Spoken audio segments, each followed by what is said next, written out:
All right, guys, so today I decided to put makeup on and I'm actually wearing a bra for you guys. So I wanted to show you guys something that maybe you can try while you're just sitting at home. You know, maybe it could be fun to do with the kids and everything too.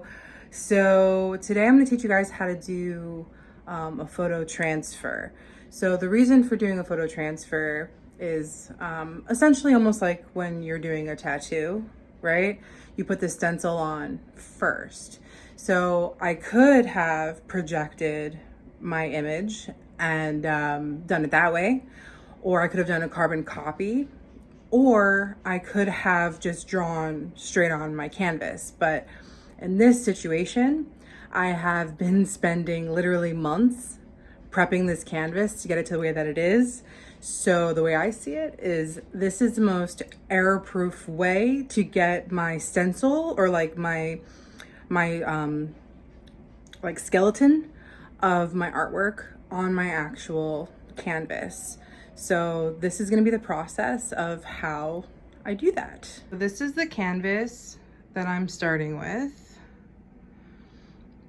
So as you can see, it was a lot of prep. What I did is I took a bunch of triangle canvases and I actually glued them together. You see the back, right? And then I reinforced all of the edges with a piece of glued cardboard just to make sure that it has a sturdy, it's sturdy enough to do what I'm planning on doing to it. So I approached this by, after gluing all of the pieces together, I did a gradient, just paint just over the whole entire thing from dark blue to light blue. And then I painted on watercolor pieces of paper, ripped them up into little pieces, and then collaged little pieces of paper throughout the whole entire thing, okay? And then I went over it with Mod Podge like 3 times. And then I used an Ultimate Glitter Mod Podge and also used this little flake stuff going on here. See, like the little flakes, okay? And Ultimate Glitter Mod Podge. So this thing has already taken me months to do. That's why I'm doing the approach that I'm doing for the less possibility of messing this up. I just sanded it down too before I'm starting, because I want to start with a smooth surface, as smooth as I can possibly get, just so that when I'm painting on top of it, it's less texture. Another reason I'm doing the transfer, this is what it's going to be. Another reason I'm doing the transfer is because I want some of that, the collage look to come through her face and to come through the birds. Like, I don't want to cover it up completely, considering how long I've actually worked on it, you know? Okay, so now you can see why I'm doing what I'm doing, because my canvas is prepped in a very tedious way, because I'm crazy like that. When you print out your images, I just use this to figure out what I'm gonna do. Now, the resizing it is the really challenging part, because this is where I know that I want my bird to go and everything to go. I like the placement of everything, but how do you go from an 8.5 by 11 sheet of paper, blow up your images to get them perfect, to then go to the photo transfer? That is the difficult part. So to make something larger, all right, I print out my image in reverse, okay? And then I put it in the photocopier and I blow it up to whatever size that I think will work, like so.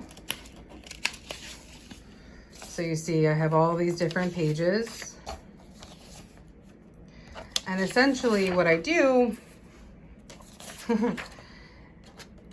is I make a puzzle and I tape them together until it works.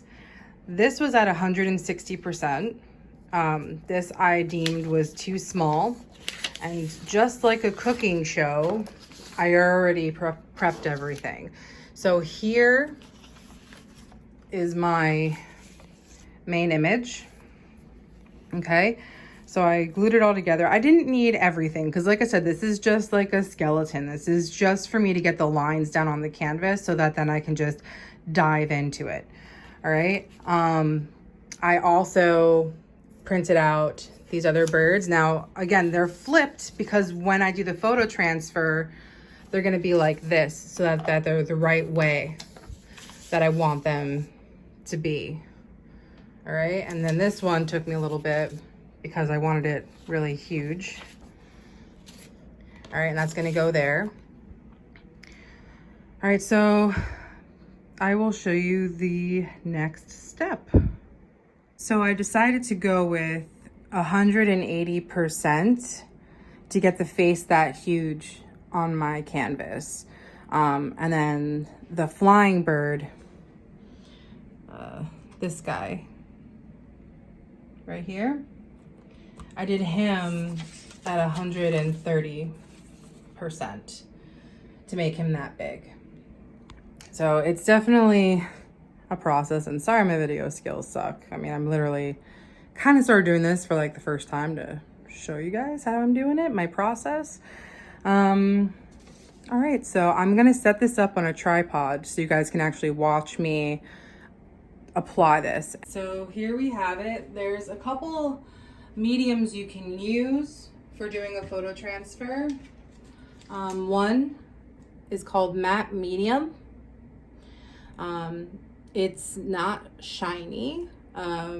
This is the one that you probably will see in a lot of videos. You put all you need is a really thin layer of it. Since I'm working with Mod Podge, you can actually do photo transfers with Mod Podge. So that's what I'm gonna use. This is Mod Podge. It's like my favorite thing in the entire world. So here we go. I'm gonna basically just put a thin coat down and then place these down, face down. Remember, that's why I printed them out upside down. Now, another thing to keep in mind is when you print them out, try to get as close to the edge as possible.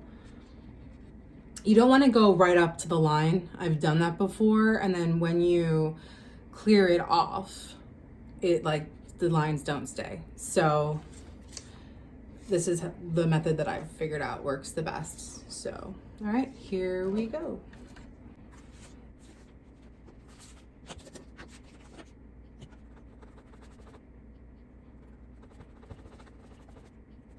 Also, I just use my nail. Make sure you go around all the edges so that they're all down. It's okay if excess Mod Podge comes through. All right, try to get any bubbles out. Kind of like you're putting on a screen protector, sort of, like on your phone, you know? All right, so now I'm gonna do the other one. Mod Podge dries kind of sort of on the quicker side, so I'm going to put a little tiny bit more where I'm putting my other bird. This one I really like because the wingspan kind of takes up this entire side here. All right.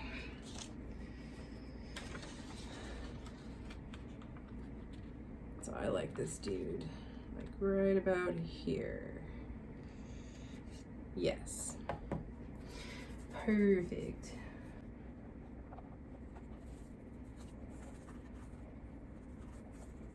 So if you do need to tape any of your pieces together, make sure there is no tape on the front where the lines are, because trust me, it'll look really ugly and you're gonna get a big, huge rectangle. I have done this a few times, and this is probably, it can essentially be one of the most frustrating things, but really learn from my mistakes. Just make sure you put tape on the back part of your designs. I'm not sure if this works with color. I have tried it. For me, it wasn't that successful. Possibly with the matte medium, it might work better. But I generally use it for more black and gray or black and white pieces, or just stuff like what I'm doing right now, just like the lines. Spent so long doing this background, and I'd be lying if I said I wasn't a little bit nervous. I've done this before, so I know it'll come out good, but you know, still, when you worked on a project for like months, you've been prepping the surface of your canvas for months to get this done, it kind of gets to you a little bit. You're like, am I gonna screw this up really bad? Like, you know, but all you can do is try, right? So here we are. I believe this bird is nice and down. Bigger pieces are always the more nerve-wracking pieces because they're so big and they're overlapped. Because it's kind of like once it's down, it's really difficult to move. So I'm gonna place her like right about here. All right, I like that. I'm planning on doing the crown with a lot of collaged mediums, like sea glass and shells and who knows, sticks. Still depends on how I'm feeling. It's gonna look like it's not fully down, mainly because I have taped pieces together. So as long as you're going around the edges and you make sure, you should be fine. The only thing that stinks, guys, is do really trust me. I can't express this enough. You need to let it dry for 24 hours. If you do not, a lot of the image won't transfer. All right, and you see how thin my layer was? Don't go too thick. If you go too thick, it will probably not transfer either, because it'll just stay too wet. You know what I mean?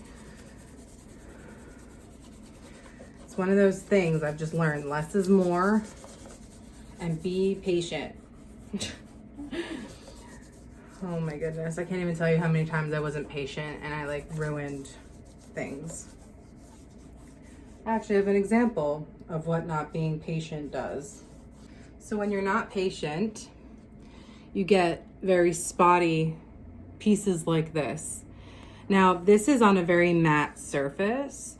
I've learned that doing it with a glossier surface, the white doesn't show up as much, especially if you do another coat of Mod Podge on top of it, then it just leaves your lines. But this is what not waiting 24 hours will do. Like, it's there, but kind of sucks, and that's why this piece hasn't really gone anywhere, because I've been too lazy to fix it. But I have very high hopes for this one, and I plan on, if not finishing it, getting it really, really close to being finished during this quarantine, because I've been saying how I don't have time to work on it, and I definitely have time now. So, all right. So here it is down. Once it dries in 24 hours, I'm going to do another video, a time-lapse one this time, of taking all the paper off, so you can actually see it happen and get revealed. All right. All right, well, I hope you liked my tutorial. I hope it was informative for you. Like, listen, like, I actually did makeup for you, put a bra on. I tried a little bit. So yeah, if you have any questions, just go ahead and ask me in the comments, or text me if you have my number, or DM me, whatever, you know, I don't mind answering questions. All right, so stay safe out there, guys, and if there's anything that you want to see or want to learn, I have time. Just ask me, like, you know, and I'll try to show you the best that I can if I can. All right, take care, guys.